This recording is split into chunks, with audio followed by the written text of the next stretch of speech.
Guys আজকে দেখাবো রাঙ্গামাটি গাগরা ঝর্ণায় কিভাবে যাবেন আর ওইখানে দেখার মতো কি কি আছে আর ওইখানে যাইতে কত টাকা লাগে সবকিছু তুলে ধরবো এই ভিডিওর মাধ্যমে। তো হ্যালো এভরিওয়ান, আসসালামু আলাইকুম। আশা করি সবাই ভালো আছেন আর আপনাদের দোয়ায় আমিও অনেক ভালো আছি। তো বন্ধুরা কল দিয়ে বলতেছে যে ঝর্ণায় যাবে, ঝর্ণায় যাওয়ার জন্য কাপড় চোপড় নিয়ে রেডি হয়ে চলে গেলাম বন্ধুদের বাসায়। বন্ধুরা সহ গাড়িতে উঠে চলে যাচ্ছি গাগরা ঝর্ণার উদ্দেশ্যে। আর গাইস গাড়িতে যাওয়ার পথে একটু সিনেমাটিক শুট নিলাম। আর যারা রাঙ্গামাটি আসছেন তারা অবশ্যই জানেন যে রাঙ্গামাটি কত সুন্দর জায়গা। তো অলরেডি 40 মিনিটের মতো গাড়িতে থাকার পর এখন আমরা চলে আসলাম ঝর্ণাতে।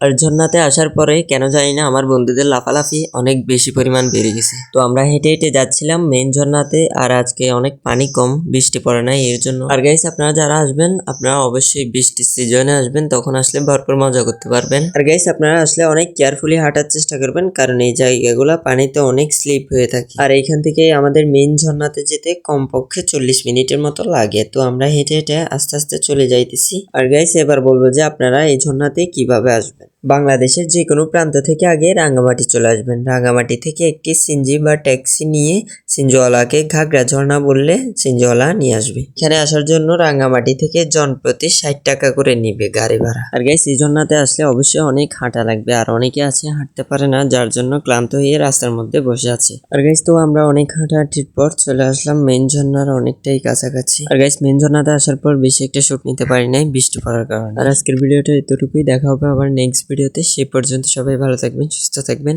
আল্লাহ হাফেজ।